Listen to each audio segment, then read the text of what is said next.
வணக்கம் மாணவ தங்கங்களா, நலமா இருக்கீங்களா? 12th ஸ்டாண்டர்ட் கெமிஸ்ட்ரியுடைய பப்ளிக் எக்ஸாம் இன்னைக்கு நடந்து முடிஞ்சிருச்சு. அந்த கொஸ்டின் பேப்பருடைய ஃபுல் ஆன்சர், அதாவது வந்து பாத்தீங்கன்னா ஒன்னோட ஆன்சர், அப்புறம் அது மட்டும் இல்லாம இன்டீரியல் கொஸ்டின் எதெல்லாம் கேட்டிருக்காங்க, அப்புறம் எங்க இதெல்லாம் கேட்டிருக்காங்க அப்படின்றத பேஜ் நம்பரோட உங்களுக்கு கொடுக்க போறேன். இப்போ ஒன்வர்ல 15 ஒன்வர்ல நமக்கு வந்து பாத்தீங்க அப்படின்னா 4 ஒன் வேர்ட்ஸ் வந்து புக் இன்சைட்ல வந்திருக்கு. முதல் ஆன்சரை பாருங்க. ஆன்சர் எல்லாத்தையும் பார்த்ததுக்கு அப்புறம் உங்களுக்கு எத்தனை இதுல கரெக்டா இருக்கு அப்படின்றத கமெண்ட் பண்ணுங்க. ஃபர்ஸ்ட் ஒன் பாருங்க, the secondary structure of a protein refers to என்ன அப்படின்னா alpha helical backbone அப்படின்ற ஆன்சர்.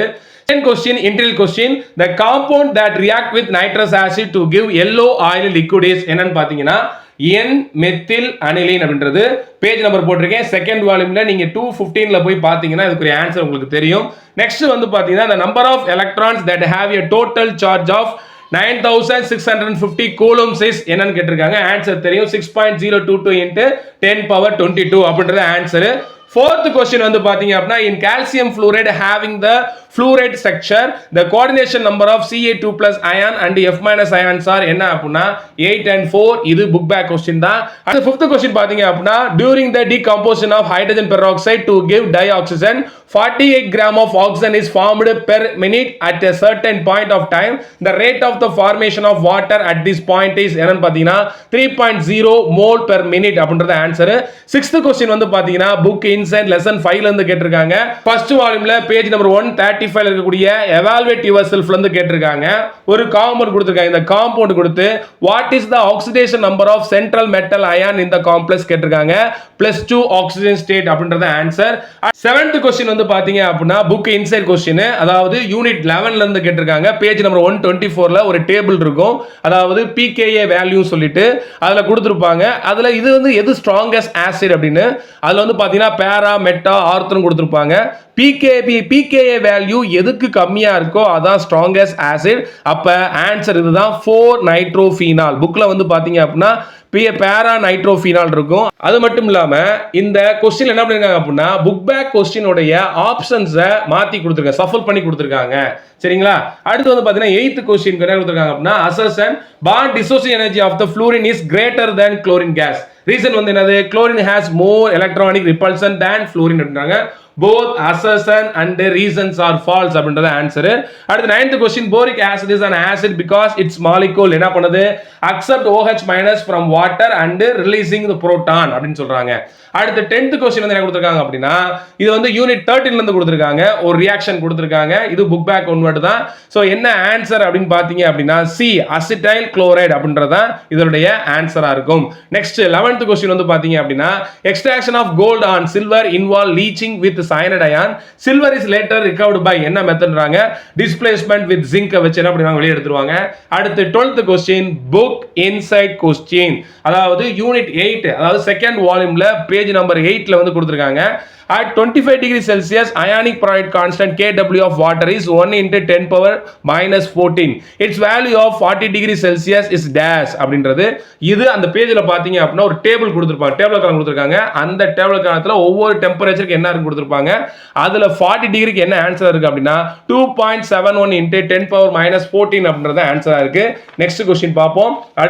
அடுத்து 13th கொஸ்டின் புக் பேக் தான். how many moles of iodine are liberated with 1 mole of potassium dichromate react with potassium iodide? 3 the answer. அடுத்து 14th question book back question non-stick cookwares generally have a coating of a polymer whose monomer is அப்படிங்க இருக்காங்க 1122 டெட்ராஃப்ளூரோஈத்தேன் அப்படின்றது அதோட answer. அடுத்து 15th question book back question தான், அதுக்கு option A தான் கொடுத்திருக்காங்க.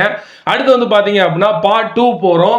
நம்ம வீடியோல போட்ட மாதிரியே எதெல்லாம் வரும் அப்படின்னு சொல்லுவோமோ மேக்ஸிமம் கொஸ்டின்ஸ் வந்திருக்கு. நம்ம வீடியோ யாரெல்லாம் தொடர்ந்து வாட்ச் பண்ணீங்களோ உங்களுக்கு ஈஸியா இருந்திருக்கும். அது மட்டும் இல்லாம புக் இன்சைட் கொஸ்டின் நம்ம ஒரு வீடியோ போட்டிருந்தோம். அதுல நம்ம எதெல்லாம் புக் இன்சைட் கொஸ்டின்ஸ் வரலாம்னு சொல்லியிருந்தோமோ அந்த கொஸ்டின்ஸ் எல்லாம் வந்திருக்கு. நம்ம வீடியோவை ஃபுல்லா வாட்ச் பண்ண எல்லாத்துக்குமே இந்த கொஸ்டின் ஈஸியா இருக்கும். வாங்க 16th கொஸ்டின் என்ன கொடுத்தாங்க? which type of force can be considered by fourth flotation method given example. சொல்ல ஃபர்ஸ்ட் லெசன்ல ரொம்ப சிம்பிள் கொஸ்டின். அடுத்து செகண்ட் கொடுத்திருக்காங்க. 17th வந்து what happened when PCl is heated? Heat பண்ணா என்ன நடக்கும் அப்படின்னு கேட்டிருக்காங்க. இதுவும் ஈஸியான கொஸ்டின் தான். அடுத்து 18th question why do zirconium and hafnium exhibit similar properties? இது நமக்கு புக் பேக் தான். 19th question define solubility product. 20th question வந்து பாத்தீங்க அப்படின்னா நம்ம சொல்லியிருக்கோம் புக் இன்டர்னல் கொஸ்டின்ல மார்க் பண்ண கொஸ்டின் தான். டிஃபைன் த ஈக்குவலன்ட் கண்டெக்ஸ்டன்ஸ் அப்படின்றது இது 9th லெசன்ல இருக்கு. அடுத்து வந்து பாத்தீங்கன்னா 21 அப்படின்னு பாத்தீங்கன்னா அதுவும் வந்து நமக்கு naming reaction, Gattermann Koch reaction. So naming reaction எல்லாமே படிச்சிருந்தீங்க அப்படின்னா கண்டிப்பா அந்த क्वेश्चन அட்டெண்ட் பண்ணிருக்கலாம். 23 how are drugs classified? Book பேக்ல எப்படின்னா what are drugs, how it is classified கேட்டிருப்பாங்க. அதுல அந்த what are drugs எடுத்துட்டாங்க, how are drug classified அதை மட்டும் கேட்டிருக்காங்க. அடுத்து 24th கம்பல்சரி क्वेश्चन ரொம்ப ரொம்ப ஈஸி. இது வந்து பாத்தீங்க அப்படின்னா செகண்ட் வால்யூம்ல பேஜ் நம்பர் 127ல இருக்கு. ஃபீனாலோட ரெண்டு ரியாக்ஷன், ஃபீனால் ஜிங்கோட ஹீட் பண்ணோம் அப்படின்னா என்ன ஆகும்னா ரெடியூஸ் ஆகி நமக்கு பென்சீனை கொடுக்கும். அதே மாதிரி அமோனியா அண்ட் அன்ஹைட்ரஸ் ஜிங்க் குளோரைடை ஹீட் பண்ணோம் அப்படின்னா நமக்கு அனிலின் கொடுக்கும். ரொம்ப ரொம்ப சிம்பிளான கம்பல்சரி கொடுத்திருக்காங்க. ரியாக்ஷன்ஸ் படிச்சிருந்தவங்களுக்கு இது ரொம்ப ஈஸியா இருந்திருக்கும். 24 அட்டெண்ட் பண்றது எந்த பிரச்சனையும் கிடையாது. அடுத்து வந்து பாத்தீங்க அப்படின்னா நமக்கு 3 மார்க்ல போறோம், பார்ட் 3ல போறோம். 25th क्वेश्चन வந்து என்ன அப்படின்னா describe a method for refining of nickel, அதான் மான் process. ரொம்ப ரொம்ப சிம்பிள். இதுவும் ஃபர்ஸ்ட் லெசன்ல இருந்து வந்திருக்கு. அடுத்து 26th क्वेश्चन வந்து பாத்தீங்க அப்படின்னா புக் இன்சைட் யூனிட் 3ல இருக்கு. ஃபர்ஸ்ட் வால்யூம்ல பேஜ் நம்பர் 77ல இருக்கு. Write the short note on the bleaching action of sulphur dioxide. இதையும் சொல்லிருக்கோம் நம்ம புக் இன்டர் क्वेश्चन இருக்கு பாத்துக்கங்க. சார் வந்து அப்படியே ஈக்குவேஷன் போட்டுருக்கேன். Sulphur di oxide water react ஆகி சல்ஃபியூரிக் ஆசிடையும் 2 நான்சர் ஹைட்ரஜன் கிடைக்குது. இந்த 2 நான்சர் ஹைட்ரஜன் என்ன பண்ணுது அப்படின்னா கலர்டு காம்பவுண்ட் எக்ஸ்ன்ற கலர் காம்பவுண்டோட சேர்ந்து கலர்லெஸ்ஸா மாத்துறது. XH இது எதனாலே போதுமானது தான். அடுத்து 27 வந்து பாத்தீங்கன்னா what are hydrate isomers explain with an example. இதுவும் புக் பேக் क्वेश्चन தான். 28 distinguish between tetrahedral and octahedral what, இதுவும் புக் பேக் क्वेश्चन தான். 29 புக் இன்சைட் क्वेश्चन, அதாவது இது யூனிட் 10ல இருக்கு. செகண்ட் வால்யூம்ல பேஜ் நம்பர் 74ல இருக்கு. What are the limitation of Freundlich adsorption isotherm அப்படின்னு சொல்லக்கூடியது. நம்ம ஒரு கேட்டகரி வைஸ் क्वेश्चन போட்டிருந்தோம்ல, அது லிமிடேஷன் क्वेश्चनல இதையும் கொடுத்திருந்தோம். அதனால பார்த்த பசங்களுக்கு ஈஸியா இருக்கும். அடுத்து 30வது क्वेश्चन வந்து பாத்தீங்க அப்படின்னா நமக்கு ஒரு ரியாக்ஷன் கொடுத்திருக்காங்க. இந்த ரியாக்ஷன் படி பார்த்தோம்னா என்னென்ன கிடைக்கும் அப்படின்றது நான் ஒவ்வொரு இடத்துலயும் வந்து பாத்தீங்க அப்படின்னா இந்த ரியாக்ஷன் எந்த பேஜ்ல இருக்குன்னு போட்டிருக்கேன். இதுவும் நம்ம பாத்தீங்கன்னா 203ல, அதாவது நைட்ரோ பென்சீன் இதோட ரியாக்டர் என்ன கிடைக்கும்ன்றது 203வது பக்கத்துல இருக்கு. அதே மாதிரி இந்த ரியாக்ஷன் 215ல இருக்கு. இந்த ரியாக்ஷன் 220ல இருக்கு. பாக்குறவங்க போய் ரெஃபர் பண்ணி பாத்துக்கங்க. நான் எழுதிருக்கேன் என்னன்றது. ஏ வந்து என்ன அப்படின்னா அனிலின் கிடைக்கும், பி வந்து பென்சின் டயசோனியம் குளோரைடு, சி வந்து பாத்தீங்கன்னா சயனோ பென்சின் கிடைக்கும். இதான் அதோட ஆன்சர். நான் பேஜ் வைஸா போட்டுருக்குது, நீங்க ரெஃபர் பண்ணி பாக்குறதுக்காக குயிக்கா பாக்குறதுக்காக பண்ணிருக்கேன். நீங்க போய் பாத்துக்கங்க. 31 இதுவும் book inside question. What is condensation polymers, give 2 examples அப்படின்றது பேஜ் நம்பர் போடுறீங்க. செகண்ட் வால்யூம்ல 289ல இருக்கு. பாத்துக்கங்க, கண்டிப்பா எக்ஸாம்பிள் எழுதிருக்கணும் அதுக்கு. 32 வந்து பாத்தீங்கன்னா mention any 3 functions of lipids in the living organism. இதுவும் புக் பேக் क्वेश्चन தான். ரொம்ப சிம்பிள் தான். 33 கம்பல்சரி क्वेश्चन நமக்கு யூனிட் 7ல இருந்து கேட்டிருக்காங்க. அதுவும் புக் பேக் क्वेश्चन. ரொம்ப ரொம்ப சிம்பிள். ரிவிஷன் அப்பையும் கேட்கப்பட்ட கேள்வி. கண்டிப்பா நீங்க செஞ்சிருப்பீங்க. அதான் சார் போட்டு என்ன கண்டுபிடிக்கணும், the rate constant for the first order reaction is 1.54 into 10 power minus 3 per second. calculate its half life time அப்படின்றாங்க. அப்ப இது என்னது அப்படின்னா அதோட t of என்னன்னு போடுறோம், k சப்ஸ்டிட்யூட் பண்றோம்.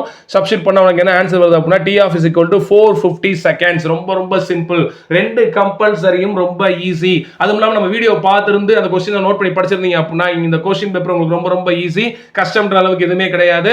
ரைட். அடுத்து வந்து பாத்தீங்கன்னா 34 பார்க்க போறோம். பார்ட் 4க்கு வரோம். இதுல வந்து ஏ क्वेश्चन என்ன கொடுத்திருக்காங்க அப்படின்னா describe the role of the following in the process mentioned. என்னது cryolite is the extraction of aluminum, அதே மாதிரி iodine in the refining of zirconium. நான் ஏற்கனவே சொன்னேன் ஃபர்ஸ்ட் லெசன் வந்து கிஃப்டல் லெசன் 2 மார்க்ல ஒன்னு வந்துருச்சு, 3 மார்க்ல ஒன்னு வந்துருச்சு. அதே மாதிரி 5 மார்க் கேட்டகரியில ஒரு 3 மார்க் ஒன்னு வந்திருக்கு. பாத்தீங்களா, கிட்டத்தட்ட அது ஒன்னோட சேர்த்துக்கங்க, கிட்டத்தட்ட 9 மார்க் கிட்ட வந்திருக்கு. அதான் சொன்னேன் ஃபர்ஸ்ட் லெசன் வந்து ரொம்ப ரொம்ப கிஃப்டல் லெசன் அப்படின்றது. அடுத்து state the 3 properties of interhalogen compound. இது பேஜ் நம்பர் 89 90ல இருக்கு. interhalogen compound என்னன்றது புக் பேக் क्वेश्चन. அதனுடைய ப்ராப்பர்ட்டி கேக்குறது புக் இன்சைட் क्वेश्चन. நம்ம வீடியோல ஏற்கனவே சொல்லிருக்கத பத்தி. இதுக்கு எதனா क्वेश्चन கொடுத்திருக்காங்க, ரொம்ப ரிப்பீட்டட் क्वेश्चन தான் கொடுத்திருக்காங்க. how will you identify the borate radical, அடுத்து give the uses of borax. இது எல்லாமே ரிப்பீட்டட் क्वेश्चन தான் வந்திருக்கு. கண்டிப்பா எழுதிருப்பீங்கன்னு நினைக்கிறேன்.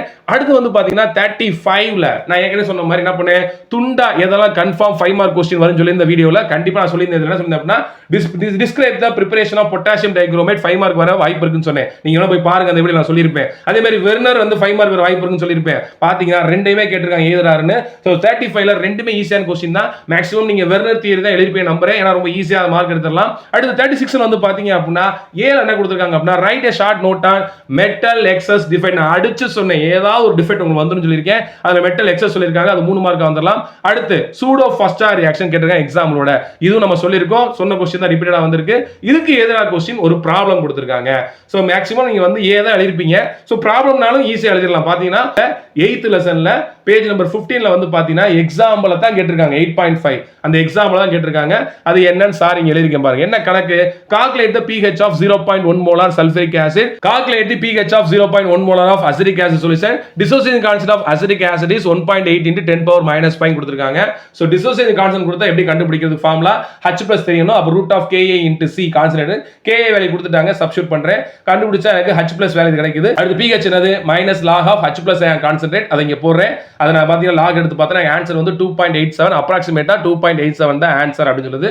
இதுவும் ரொம்ப சிம்பிளா இருக்கிற எக்ஸாம்பிள் சம்ஸ் பார்த்துருந்தீங்க அப்படின்னா இதை அட்டன் பண்ணிருக்கலாம். மேக்ஸிமம் இதுக்கும் ஏதோ அட்டன் பண்ணிப்பேன் நான் நம்புறேன்.